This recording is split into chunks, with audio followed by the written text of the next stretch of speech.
Hello students, welcome to physics class. In today's lecture we will study about behavior of conductors in electric field, and regarding this behavior we will study 5 points. The first point is net electric field is zero in the interior of a conductor. For example, suppose a conductor is placed in electric field which is represented by E external in between these two plates which are highlighted by red pen. A conductor is placed, and what do we observe that when this conductor is placed on in the electric field, the free electrons begin to move in the direction opposite to electric field. The free electrons will experience some force because of this electric field, and these free electrons begin to move.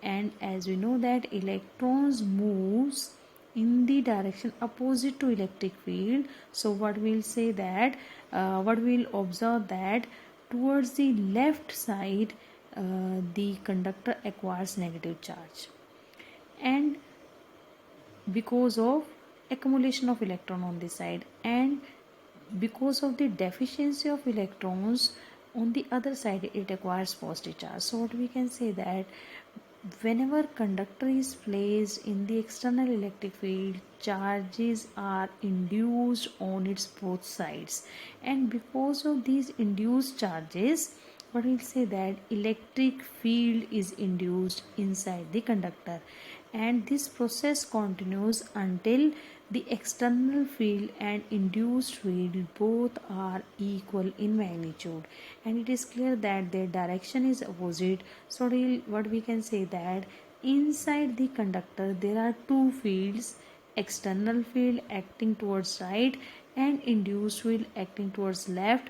Both are equal in magnitude and opposite in direction, so net electric field is equal to 0.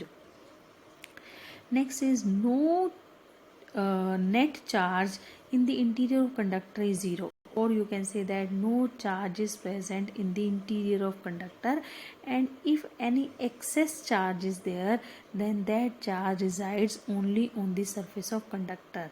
How? We'll prove it using Gauss theorem.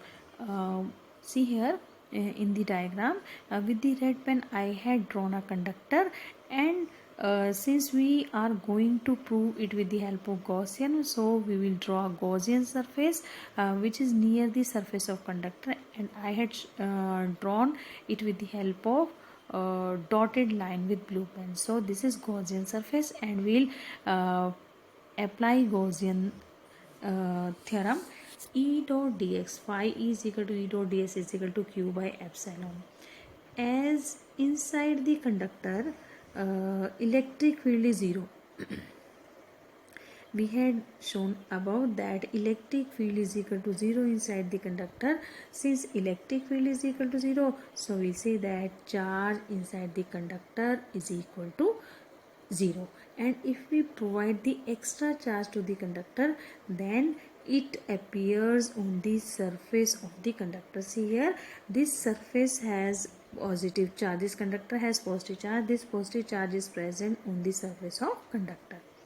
Next point is third point, potential is constant within and on the surface of conductor. that we had studied that inside the conductor electric field is 0, कि conductor के अंदर electric field 0 होगा, then what we can say about its potential is constant and its value is same as that on the surface of conductor. So how we can prove it? E is equal to minus dv by dr. We know inside the conductor E is 0. If E is 0 means dv by dr is equal to 0. Derivative of v with respect to r0 means v is equal to constant. So we can say that at every point on the surface of conductor electric potential is same. So we can also say that surface of conductor is also called equipotential surface. Fourth point, just outside the surface of charged conductor E is normal to the surface. I had shown in the previous diagram also. See here, electric field is represented in such a way that its direction is always perpendicular to the conductor, perpendicular to the surface of conductor. So here again the point is just outside the surface of charge conductor, E is normal to the surface. See here I had shown here E is normal to the surface. Suppose E is not normal, E makes an angle theta, as I had drawn here. E makes an angle theta. So in that case E has two component, one component along x axis, one component along y axis, or you can say one component parallel to the surface, other component perpendicular to the surface. So in this case it means we can say that electric field is acting along the surface. So because of this field, the charges which are present on the surface, these charges should move under the effect of this field. But since we are talking about electrostatic condition, it means charges are not flowing or no surface currents are there. It means E cos theta is equal to 0. If E cos theta is equal to 0, you know that E cannot be equal to 0, cos theta is equal to 0, or theta is equal to 90 degree. Next and the last point is electric field at the surface of charge conductor is given by E is equal to sigma by epsilon, and in vector form E vector is equal to sigma by epsilon n cap. What is n cap? N cap is the outward drawn normal. So here again we will use Gauss theorem, and for Gauss theorem first of all we will assume a Gaussian surface near the surface of conductor, and this Gaussian surface we have taken cylinder in this case. Now we will apply Gauss theorem. Phi is equal to Q by epsilon, and phi we know that E delta S. Only the contribution because of only one curved surface, only due to one curved surface will be there.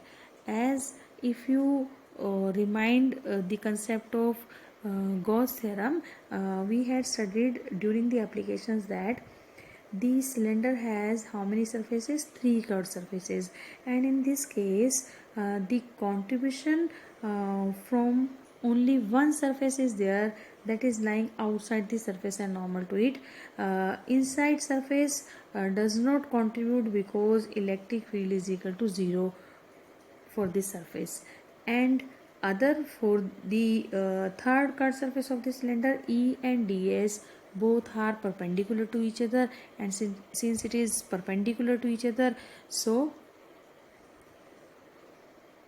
contribution because of this surface is also equal to 0. So we are left with only one surface, that is as shown in the diagram towards the whose normal lies in the outward direction. So E delta S is equal to Q by epsilon, and Q can be written as sigma by A.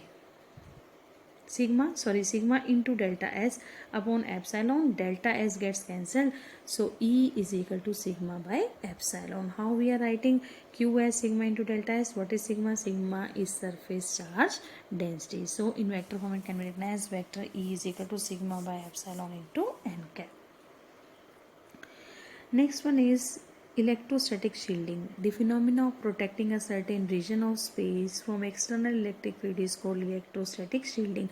Means we are protecting any region from electric field, means उस particular region में no electric field will be there.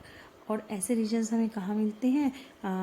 We had studied that inside the conductor electric field is equal to 0. It means a conductor act as a shield. So a conductor act as a shield and it can be used to protect the sensitive component of electronic devices. How? Because it acts as a metallic shield. Inside it electric field is equal to 0.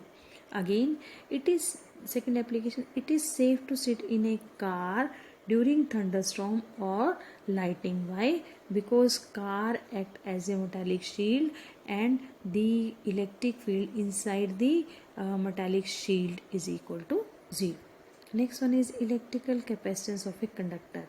First of all, we define what do we mean by capacitance. It is the measure of ability of a conductor to store a charge or hold a charge. कोई भी conductor कितना charge hold कर सकता है, that depends upon its capacitance or capacity.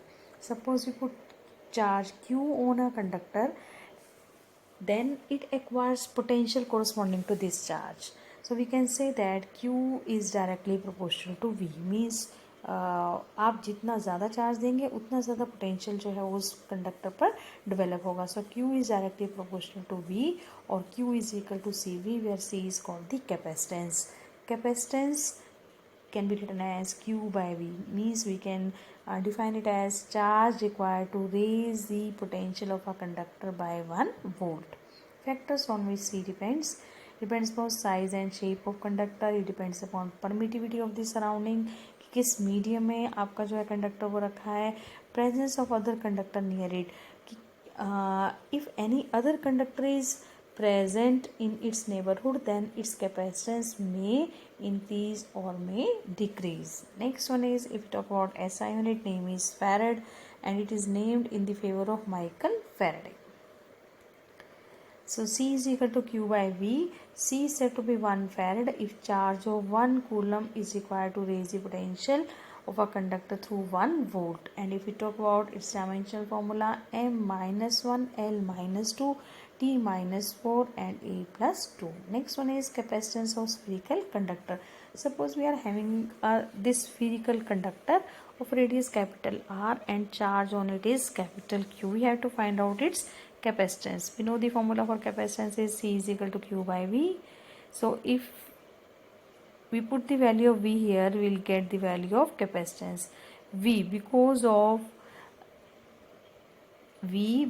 of this spherical conductor is equal to 1 by 4 pi epsilon Q by R. So using equation 2 in 1, we will get C is equal to 4 pi epsilon R. Means any spherical conductor has capacitance 4 pi epsilon R. It depends upon its radius. Radius means depends on its size. Bigger radius means more capacitance, smaller radius means small capacitance. So C is directly proportional to R. Next one is radius of spherical conductor of capacitance 1 farad. Suppose we want to